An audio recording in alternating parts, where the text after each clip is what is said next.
I wonder if we have any workaholics in the building this morning. Not alcoholics, workaholics. In my experience, the problem with many workaholics is they often want you to be a workaholic as well. So I used to work for someone who simply found it very, very hard to believe that I just might have something better to do than come into the office on Saturday as well as Monday to Friday. So verse 17 in that reading looks like a bit of a workaholic's charter. Okay? Have a look at it with me. Verse 17 in the first reading. Jesus says, "My Father is always at his work to this very day, and I too am working." God the Father works always. Jesus works always. Therefore, it's okay for you and me to work all the time. Never mind the Sabbath. Never mind that we were made for work and rest. Here it is. God is a workaholic, so you can be too. How very liberating that is. But of course, it's to completely miss the point. Okay? It's really important, this. God's work is to sustain and uphold the universe which he has made. God's work is to restore that good creation which has been broken by sin and disaster and death. So I really hope you can see that is not work that you or I can do. Some of us think we can do that work, don't we? But we can't. That's because we are creatures. We are not the creator. And now do you see what Jesus is saying? He's saying that work which only God can do is my work too. I just proved it. I just healed that man by the pool, didn't I? And that is a sign, it is a pointer that God's kingdom is breaking in to reverse the effects of sin and disease in this broken world. The broken world that we looked at on that little DVD at the beginning of the service. Verse 17 is not a workaholic's charter. Verse 17 is Jesus claiming equality with God. There is work here that only God the Creator can do, and Jesus is saying it's my work too. No wonder the people listening to Jesus were a bit upset. John chapter 5 is probably the fullest account in the whole Bible of the identity of Jesus. And John 5 casts a massive shadow over the rest of the book. It's right here that persecution of a Sabbath breaker gives way to desire to kill him. Why? Because you see, the Jewish leaders here have joined up the dots by doing what he does and explaining it in the way he has. Jesus is claiming to be equal with God, and in the end, it is that which takes Jesus to the cross. That's why he's killed. So what on earth does he mean? Okay? What does it mean to be equal with God? Does it mean there are two equal gods? How do you get your head round this? How do we make sense of it?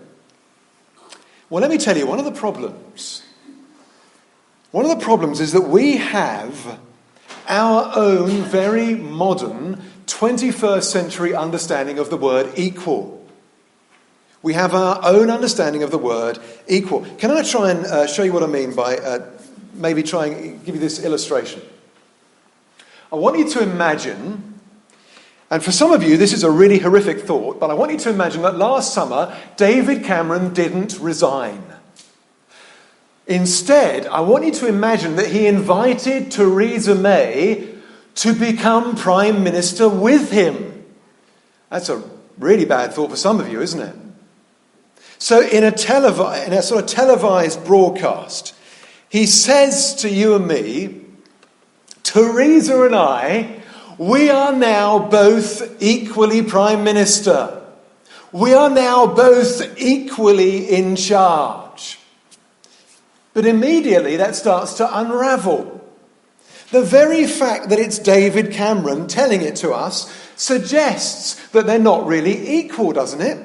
We'd only really believe him if they said exactly the same thing at exactly the same time in exactly the same place together. And if they did that, that would be really quite comical, wouldn't it?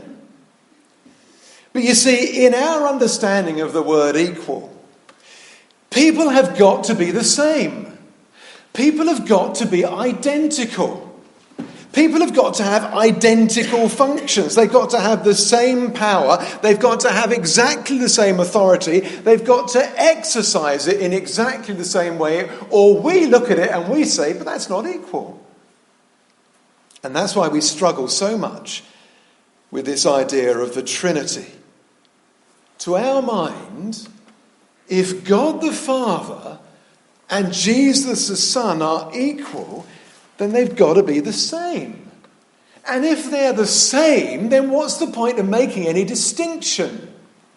Or we say, if they're not the same but they are equal, if they're not the same but they're equal, then surely what we've got is two competing gods. Well, neither of those is right. So we need to look at what Jesus says. Let's look at how he understands this word equal. And the first thing he says is verse 19. So do have a look at it. The Son can do nothing by himself, only what he sees his Father doing, because whatever the Father does, the Son also does. The Son can do nothing by himself. Jesus is equal with the Father, but he's different. Jesus does not act independently. He does only what the Father does. Now we would say, hang on a minute, that's not equal. How can they be equal if the Son only does what he sees his Father doing? If the Son is dependent on the Father, then that's not equal. But that's because we don't allow that two persons can be equal but different. In our thinking, we just don't allow that. So look on to verse 30. That's right at the end of the second reading. Jesus says, "By myself I can do nothing.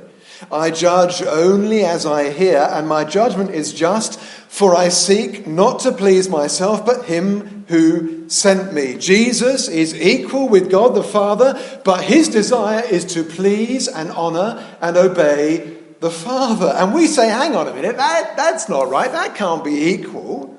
If one person willingly submits to another person, that's not equal. Do you see? But that's because in our thinking we do not allow that two persons can be equal but different. We just don't allow it. But what about the Father? What about God the Father? Well, look at what he does. Verse 20, the Father loves the Son. That's why he shows him all he does. Verse 21, the Father has entrusted life to the Son. The Son gives life to whom he is pleased to give it. You know what? Life-giving, that's a pretty big job. Life-giving is a job the Father has entrusted to the Son. And verse 27, he, the Father, has given the Son authority to judge. Actually, verse 22, we're dotting about a bit. Verse 22, all judgment has been entrusted to the Son. And lastly, verse 23 is probably the key verse in this whole chapter. The Father has decreed that to honour him, you must honour the Son. Whoever does not honour the Son does not honour the Father. You see, they are equal, but they are not the same. Equal, but not the same. And I have to say, in all of creation, in absolutely all of creation, things work best when they are a reflection of this kind of relationship. A relationship which is one of unity but diversity. It's one of equality but difference. Okay, time for a couple of pictures to help us understand this, okay? My brother has a video. It's called Brazil 1970, Team of the Century. Has anybody seen it? There are a couple of problems with this video. The first flaw is that it's presented by John Fashanu. John Fashanu's only claim to fame is that he was a member of the Wimbledon team in 1988, which won the FA Cup. Apart from that, no one's ever heard of him. The second problem is that this video has never been converted into DVD. It's never been upgraded. You can still buy it on Amazon, but the particular copy that my brother has been watched so many times, it's now so stretched you can't watch it anymore. But don't worry, I watched it so many times before it was stretched, I virtually memorised it. The Brazil team, the Brazil football team that went to the World Cup in 1970, can you name any of the players? Pelé, Carlos Alberto, Jairzinho, Rivellino, Tostão. No. Quiet. If you don't know. Not Zico either. But in that tournament, Brazil beat Italy in the final, who were no mugs, I can tell you. They beat Italy 4-1 in 90 minutes. That is a very one-sided World Cup final. In that tournament, Brazil were 11 distinct persons, but they played as one. They were 11 equals, but they were all different. They operated as one, but they had different roles. Do you see? That's unity, but difference. Unity, but difference. I want to tell you now a little story at the other extreme, okay? This week, I had the misfortune to fall into the hands of BT. I tell you what, a more dysfunctional body, I don't think you could meet. It all started last weekend. Every time I picked up the phone, it sounded like a cross between a waste disposal unit and a violent storm, okay? It was a kind of thing like that, okay? People gave up ringing me. I gave up making phone calls. Eventually, I got hold of BT and I arranged an engineer's appointment. And the email confirmation said that the engineer would meet me, wait for it, he would meet me at Bleddington Vicarage near Chipping Norton on Thursday morning, and if I wasn't there, I'd be charged £130. So naturally I went online to change the appointment address, which proved absolutely impossible. And in the end, on Tuesday, I spoke to 5 different people, 2 in India and 3 in the UK, okay, to get the mistake corrected. 4 times I heard the words, "I'll have to put you through to another team." BT is a classic example of diversity without unity and difference but no equality. I could go on. I could tell you about the succession of texts which I received on my mobile phone on Thursday morning telling me that John, the engineer, was already on his way to my house, and then Malcolm, the engineer, was already at my house. Who came and fixed the phone, I don't know, but it did get fixed. God the Father, Jesus the Son, they are equal and they are united. And yet at the same time, they are different and they are distinctive. The Son is dependent on the Father and willingly submits to him. The Father points to the Son and says we are to honour him because all authority to give life and to judge has been entrusted to the Son. So when you think about God the Father and God the Son, whatever you do, think Brazil 1970. Don't think BT. And as with so many things, C.S. Lewis, the guy who wrote the Narnia books, he can take you to the point so clearly, so helpfully. This is what he says. C.S. Lewis, all sorts of people are fond of repeating the Christian statement, God is love. I hear that so many times. People say, God is love. That's all that matters, isn't it? God is love. But they seem not to notice that those words, God is love, have no real meaning unless God contains at least 2 persons. Love is something that one person has for another person. If God was a single person, then before the world was made, he was not love. He cannot be love unless and until there is someone or something to love. Do you see, this stuff is not an inconvenience. This stuff is absolutely essential. God is love. Because Jesus is God, the Father is God, and their relationship is one of loving unity and diversity. It's one of equality and difference throughout eternity. So as we finish, what about you and me? What does it mean for you and me? All this stuff, it's a bit theoretical, but it means something for you and me. What? Well, it's really simple. Verse 23. We need to honour the Son. I find it really striking when we talk about equality and difference. Is it not so tempting to think that somehow God the Son must be slightly inferior to God the Father because God the Son submits to God the Father? He does what the Father wants. He does things to please the Father. Doesn't that make him slightly inferior? But what is it that God wants? What does the Father require? That we honour the Son. Jesus lives to please the Father, but the Father's pleasure is that we honour the Son. We come to the Father through Jesus the Son. There are not many paths up the same mountain.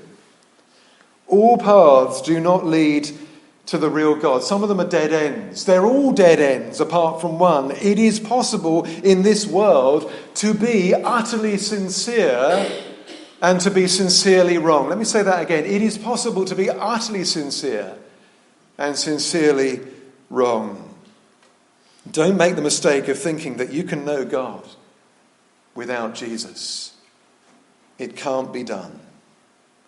How do we honour the Son? How? Verse 24.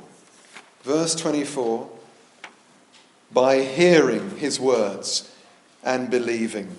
There is a judgment which has been entrusted to Jesus. There is a resurrection which will involve all of us. Verse 29 says, those who have done what is good will rise to live, and those who have done what is evil will rise to be condemned. What is the good that brings life? What is the evil that brings condemnation? In the end, after everything we've said about grace, does it all come down to whether you've lived a good life or not? Have I been lying all this time? No, 3 times no. Because always in John's Gospel, always the good. What is the good? It is to honour the Son. It is to receive Jesus by believing in his name. To all who received him, to those who believed in his name, he gave the right to become children of God. John 1 verse 12, we've already had it. And so the evil is to remain in the darkness and to reject the Son. He is the life giver and the judge. On the cross, Jesus will give us life by laying down his life. And on the cross, we see the judgment entrusted to Jesus also dealt with by Jesus on the cross. Honour the Son by hearing his words and believing. Or as C.S. Lewis would say, it's one of my favourite quotes. He says, make up your mind. What you cannot say is, I'm willing to accept Jesus as a great moral teacher. That is the one thing we must not say. A man who was merely a man and said the sort of things Jesus said would not be a great moral teacher. He would either be a lunatic or else he would be the devil of hell. You must make your choice. Either this man was and is the Son of God, or he's a madman or something else. You can shut him up for a fool, you can spit on him and kill him as a demon, or you can fall at his feet and call him Lord and God. But let's not come with any nonsense about his being a great human teacher. He hasn't left that open to us. He did not intend to.